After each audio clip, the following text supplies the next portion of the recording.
জানাজার জন্য টুপি মাথায় রেডি, ওযু রেডি, টুপি রেডি, পাঞ্জাবি পায়জামা সব রেডি, পুরো পোশাক রেডি, পবিত্র রেডি, তারপরেও বাইরে অপেক্ষা করছে, কিন্তু নামাজে আসে না।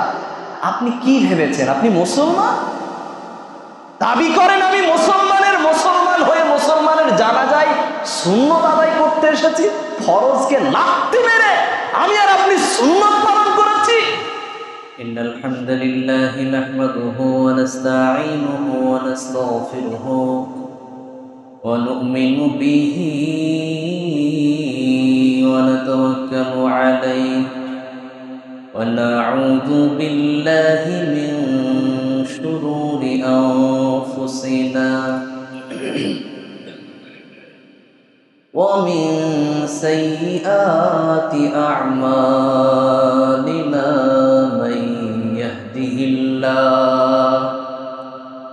من يهده الله فلا مضل له ومن يضلل فلا تجد له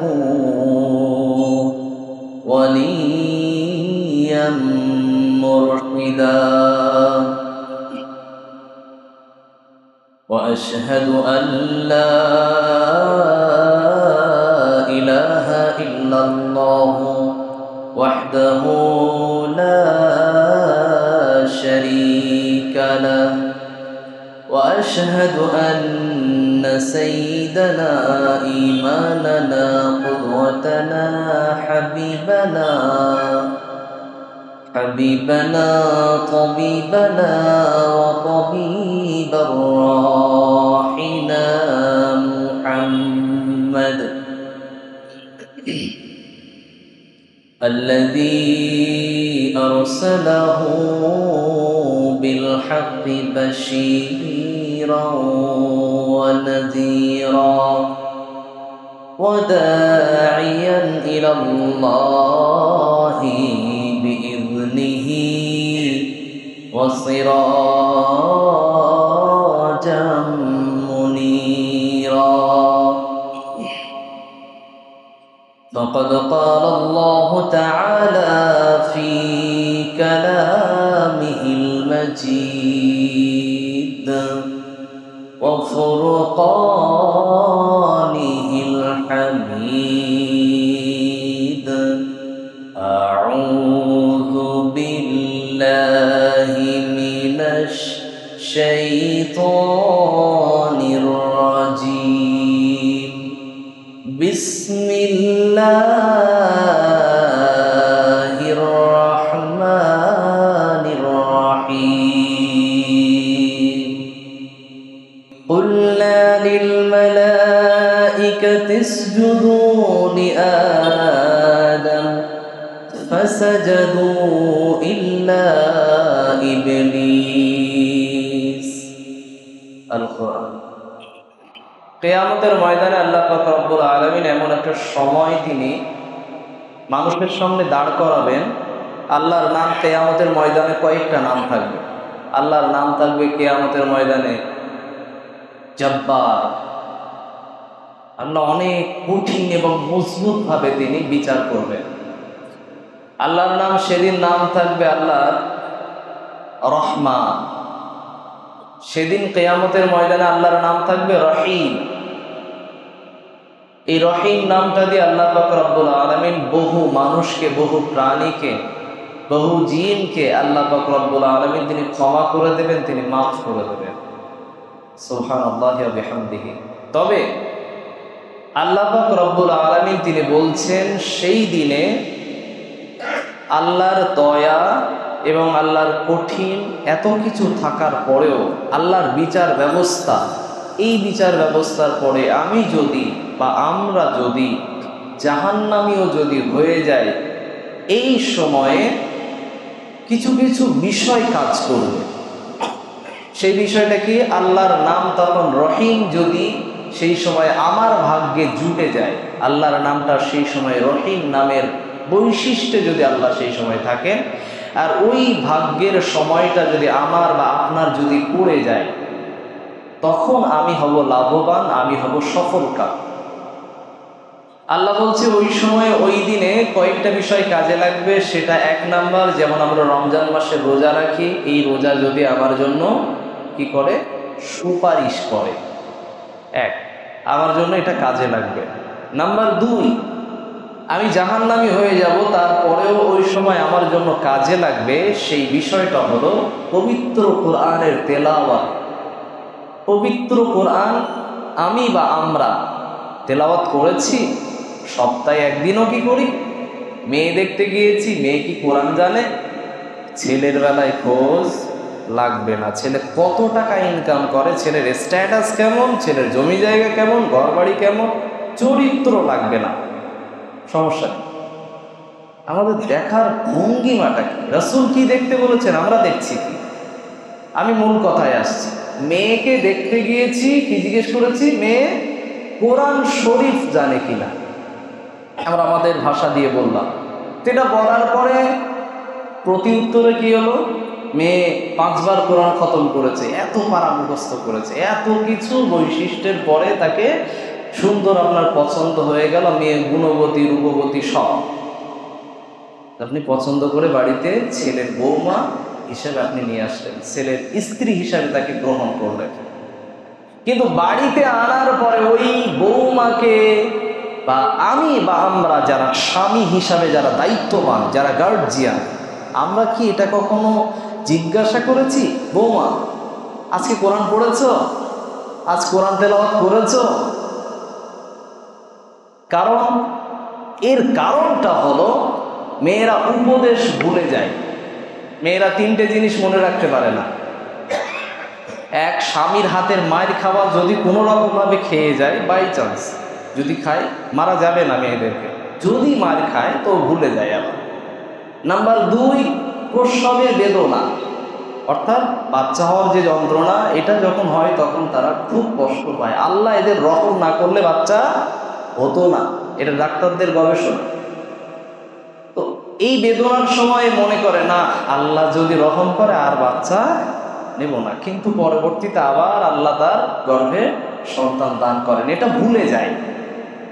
নাম্বার 3, সেই কথা মেন, এটা হলো মেয়েরা উপদেশ মনে রাখতে পারে না। তো এদেরকে কোরআন তেলাওয়াত করার কথা আমি আর আপনি পুরুষ, আমাদেরকে মনে করিয়ে দিতে হবে। ও আপনাকে নামাজের জন্য ডেকে দেবে, আপনি তাকে বলবেন যে নামাজ পড়ো। আমি খুদ যদি নামাজ না পড়ি, আমার বাড়ির মানুষরা পড়বে না, সম্ভব না।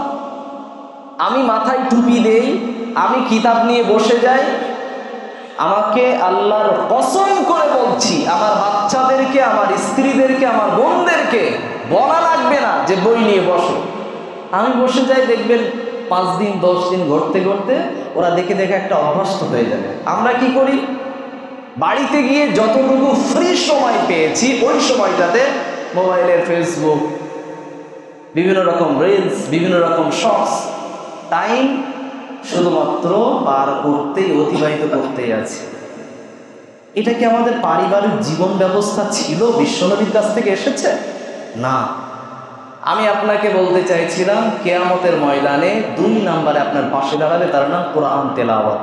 3 নাম্বার, কিয়ামতের ময়দানে আপনার পাশে দাঁড়াবে, ওইটার নাম হলো আল্লাহ পাক রব্বুল আলামিন। তিনি পবিত্র কোরআনের ভিতরে তিনি আল্লাহ বলছেন, সূরাতুশ শুআরা পারা নাম্বার 19, সূরা নাম্বার 26, রুকু নাম্বার 5, আয়াত নাম্বার 89। আল্লাহ পাক রব্বুল আলামিন তিনি কি বলেন? ইয়াউমা লা ইয়ানফাউ মালুন ওয়ালা বানুন ইল্লা মান আতাল্লাহা বিকলবিন সালিম। আল্লাহ পাক রব্বুল আলামিন তিনি বললেন, কিয়ামতের ময়দানে তোমার মাল তোমার পাশে দাঁড়াবে না, কিয়ামতের ময়দানে তোমার সন্তান সন্ততি তোমার পাশে দাঁড়াবে না, তবে আপনার পাশে দাঁড়াবে। এটার একটা ব্যাখ্যা যদি আপনি হাদিসে আসেন, সাদাকায়ে জারিয়ার মাল, এই দানের নেকি আপনার পাশে দাঁড়াবে। 2 নাম্বার, মাল যদি খরচ করেন, তাহলে সাদাকায়ে জারিয়ার পথে আপনি খরচ করেন, মসজিদের উন্নতির কাজ চলছে, আপনি তাতে নিজের দান সাদাকা অর্থ দিয়ে আপনি জমা করেন, কাজে লাগবে। যাকাত নয়, যাকাত মসজিদে চলে না, আমরা ভালো করেই জানি। আমার টাকা পয়সা অর্থ সম্পদ হয়েছে, তা থেকে আমি দান করব, সাদাকা করব। আমার সামর্থ্য অনুপাতে এই সাদাকায়ে জারিয়ার পথে যদি আমার হাত প্রসারিত থাকে, এই মালগুলো সব আমার নিজের আমল নামায় জমা হয়ে যাবে। এনে কি বন্ধ হয় না? নাম্বার 2 হলো আপনার সন্তান কাজে লাগবে না, কিন্তু ওই সন্তান আপনার কাজে লাগবে যেই সন্তানকে আপনি কোরআনের জ্ঞান দিয়েছেন, কোরআনের হাফেজ বানিয়েছেন। ওই সন্তান কিয়ামতের ময়দানে আপনার কাজে আসবে।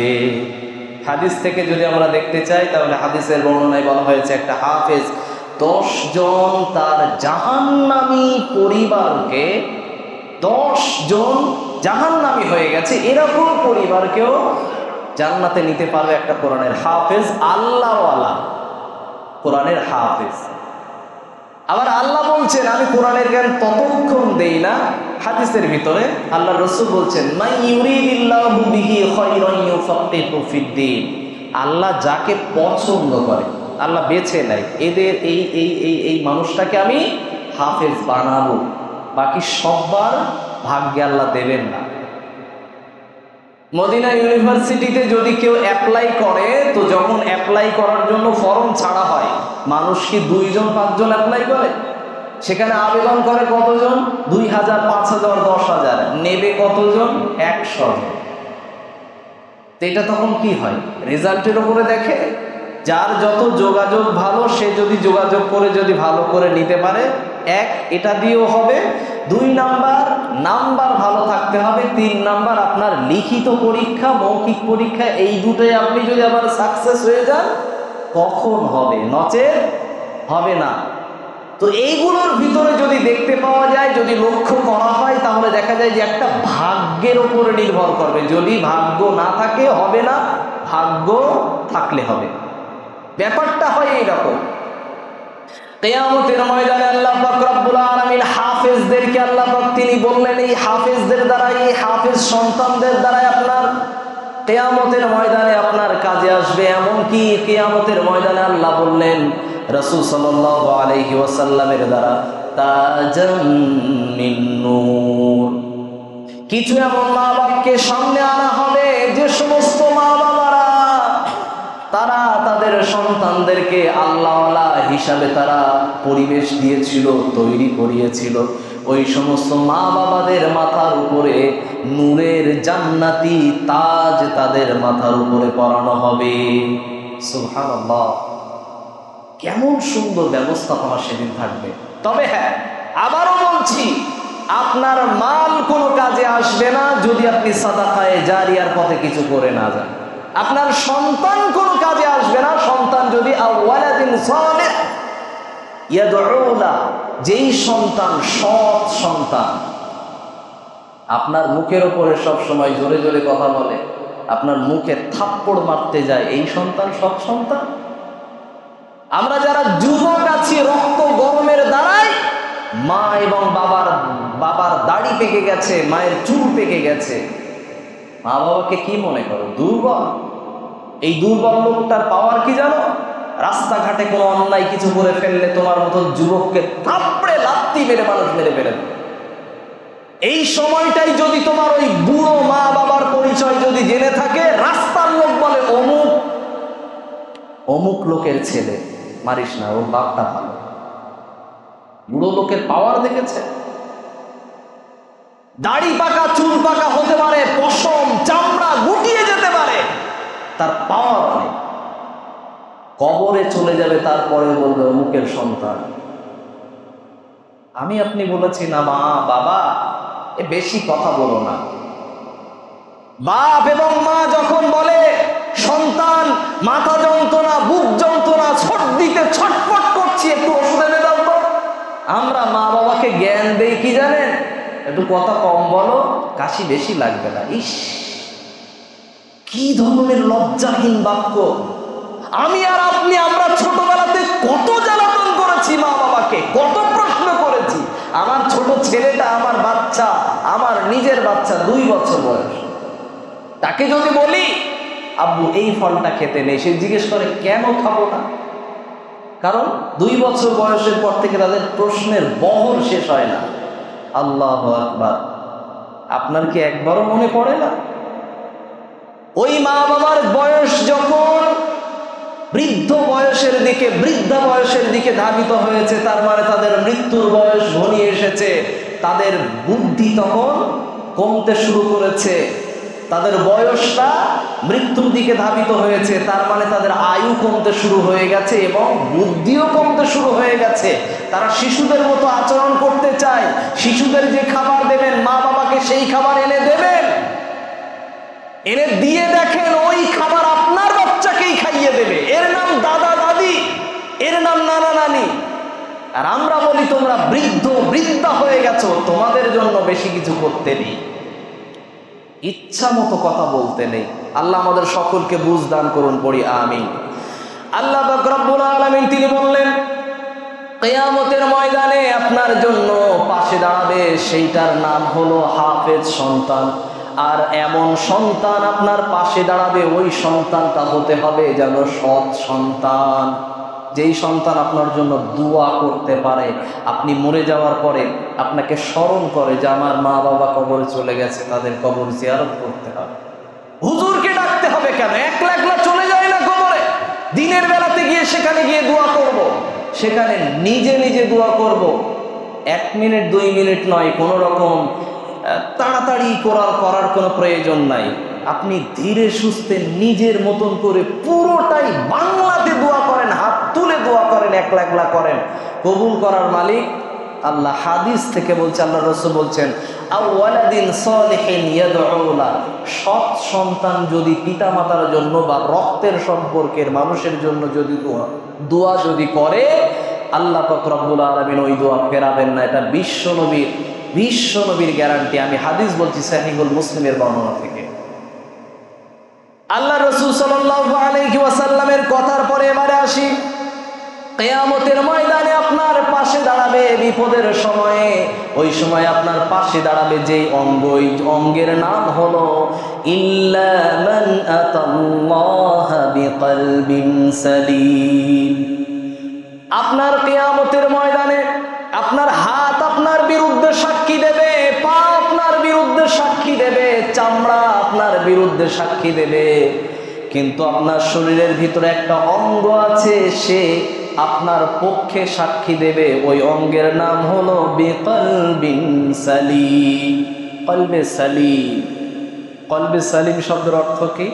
তাফসীরের বর্ণনায় বলা হয়েছে পরিষ্কার পরিচ্ছন্ন স্বচ্ছ একটি আত্মা। এই আত্মাটাকে পরিষ্কার পরিচ্ছন্ন আত্মা যদি আমরা বানাতে চাই, সেটা কিভাবে? এটার উপায় আছে। আমাদেরকে আল্লাহ রাসূল সাল্লাল্লাহু আলাইহি ওয়াসাল্লাম এই আয়াতের বর্ণনায়, তাফসীরের বর্ণনায় এসেছে, মানুষের ভিতরে আত্মা অপরিষ্কার হয়ে যায়, মানুষের আত্মাটা ড্যামেজ হয়ে যায়, মানুষের আত্মাটা নোংরা হয়ে যায় কখন? যখন মানুষের ভিতরে আল কিবর, মানুষের ভিতরে যখন অহংকার বিরাজ করবে, তখন আল্লাহ পাক রব্বুল আলামিন ওই মানুষটার অন্তরটাকে রোগে জরাজীর্ণ করে দেবে। আমাদের মানুষের ভিতরে অহংকার কিভাবে আসে এটা আগে একটু বলি।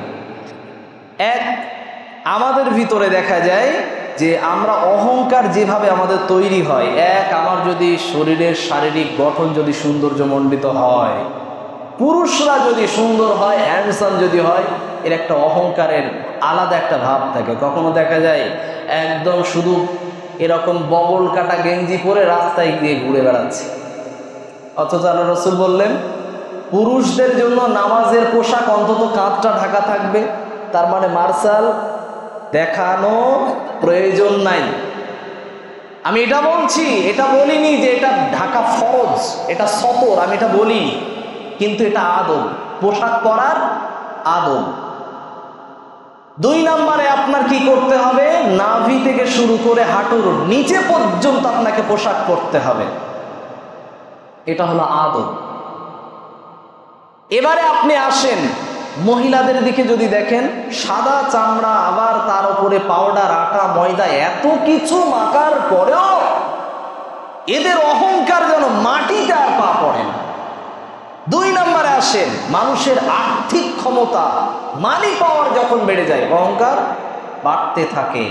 আমি আপনাকে বলছি, গরিব অসহায় থেকে আপনি যেভাবে বড় হয়েছেন, কষ্ট করে, স্ট্রাগল করে, আপনি অনেক কষ্ট করে আপনি এই জায়গা, এই স্থান আপনি অর্জন করতে পেরেছেন। অতএব অহংকারের মতো এই জায়গা, এই গুণ, এই বদ বৈশিষ্ট্য দিয়ে আপনি নিজেকে পতন করানোর জন্য চেষ্টা করবেন না। আমরা সকলেই জানি অহংকার কিসের মূল? পতনের মূল। অর্থের অহংকারের জন্য মানুষের এই অহংকার আসে, অর্থ পাওয়ার যখন বাড়ে। নাম্বার 3, মানুষের প্রভাব প্রতিপত্তি যখন হয়। ছিল সাধারণ মানুষ, মাছ কাটত অথবা বাজারে কোনো ব্যবসা করত, সাধারণ কিছু ছিল, হঠাৎ করে এমপি হয়ে গেছে, আর তার মাটিতে পা থাকে না। এই একটি বিশাল বড় পাওয়া।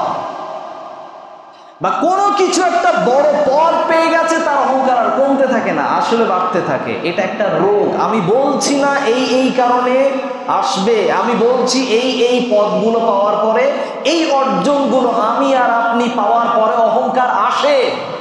এই অহংকার থেকে নিজেকে মুক্ত রাখার উপায়টা বলছি। এগুলো থেকে আমরা যদি বেঁচে থাকতে পারি, আল্লাহ রহম করবেন ইনশাআল্লাহ। 4 নাম্বার, আমাদের ভিতরে যাদের জনশক্তি আছে, আমি কথা বললেই 500 মানুষ জড়ো হয়ে যাবে। আমি কথা বললে আমার পারিবারিক লোকেরা একদম এক ডাকে চলে আসবে। এই যে পারিবারিক পাওয়ার, আমার ভিতরে যদি আমার শারীরিক শক্তি, বাহুবল, ক্যারাটে, এত কিছু আমি জানি, আমার কাছে 5টা মানুষ আসলে, 20টা মানুষ আসলে জিরো, আমি সব। এর কারণে আপনার ভিতরে অহংকার আসবে। নাম্বার 5, আপনার ভিতরে একটা বিশেষ স্পেশালিটি আছে, বিশেষত্ব আছে, এর কারণে আপনার ভিতরে অহংকার আসবে, আমার ভিতরে অহংকার আসবে। বিশেষত্ব কি? আমি যেই কাজটা জানি, এই কাজ আর কেউই জানে না, এটা হলো আমার ভিতরে অহংকার। আমি যেই কাজটা জানি, এই কাজটা আমি জানি, আল্লাহ আমাকে দান করেছেন। দুটো কথা একই, কিন্তু বলার ভদ্রতা আলাদা, বাচন ভঙ্গি আলাদা। এরপরে আপনার সফলতা যখন আসবে, ব্যবসা বাণিজ্য, চাকরি বাকরি, যে কোনো একটা স্থানে পদ, সফলতার জায়গায় চূড়ান্ত শিখরে যখন আপনি পৌঁছেছেন, আপনার ভিতরে তখন অহংকার আসতে পারে। এই অহংকার থেকে মুক্ত থাকতে হবে। নাম্বার 7, নিজেকে সর্বসময় ব্যস্ত মানুষকে দেখানো। আমি ব্যস্ত আছি, পরিবারকেও ব্যস্ত দেখায়, এমনকি সন্তানদেরকেও ব্যস্ত দেখায়, এমনকি নিজের পরিবারের মা এবং বাবা, তাদেরকেও ব্যস্ততা দেখায়। আপনি কাকে দেখাচ্ছেন এত কিছু স্ট্যাটাস? সব তো ওই জায়গা থেকেই এসেছেন আপনি, এদের কাছেও এটা দেখাতে হবে। আপনি আপনার স্ত্রীর কাছেও ব্যস্ততা দেখান, শত ব্যস্ততার মাঝেও আপনার পরিবারকে সময় দিতে হবে। এর নাম অহংকার মুক্ত জীবন। আল্লাহ রাসূল সাল্লাল্লাহু আলাইহি ওয়াসাল্লামের এই সমস্ত কথাগুলো কোড আনকোড বলার পরে আল্লাহ পাক রব্বুল আলামিন তিনি বললেন, কিছু কিছু মানুষের, কিছু কিছু ব্যক্তিদের অহংকার ছিল, এই অহংকারের জন্য তারা পতন হয়েছে। আল্লাহ পাক রব্বুল আলামিন সূরাতুল আরাফের ভিতরে বলেন, সূরাতুল আরাফ পারা নাম্বার 8, সূরা নাম্বার 7, রুকু নাম্বার 2, আয়াত নাম্বার 11-র ভিতরে আল্লাহ বললেন, কুলনা লিল মালাইকাতি ইসজুদু লিআদম ফাসাজাদু ইল্লা ইবলিস। আল্লাহ পাক রব্বুল আলামিন তিনি বললেন, এই ফেরেশতার দলেরা, আদম এবং ফেরেশতা এবং জিন, তোমাদের সকলকে আমি পরীক্ষা নিয়েছিলাম। এই পরীক্ষার ভিতরে উত্তীর্ণ হয়েছে, তার নাম হলো আদম আলাইহিস সালাম। অতএব সকলেই আমি আল্লাহর আদেশ মেনে নিয়ে তোমরা সকলে আদমের সামনে সিজদা করো, মাথা নত করো। সকল ফেরেশতারা সিজদা করলো, কিন্তু আজাজিল নামক এই লোকটা, এই জিনটা, সে আল্লাহর কথাকে সে মেনে নেয় নাই। আদমের সামনে মাথা নত না করে সে অহংকার করে দাঁড়িয়ে থাকলো, না আমি সিজদা করব না। তার কারণ হলো আইজাক নিউটন, এই লোকটা, এই বিজ্ঞানী, যেমন ভাবে তিনি কি করেছেন, মধ্যাকর্ষণ শক্তির এই যে আবিষ্কার করেছিলেন, এই রকম টাইপের একটা যুক্তি ইবলিস দেখিয়েছিল। দেখিয়ে সে বলল যে আল্লাহ আমি কি আমাকে আল্লাহ তুমি আল্লাহ বানিয়েছো এমন ভাবে, আর আল্লাহ তুমি আমাকে তার কাছে মাথা নত করতে বলছো।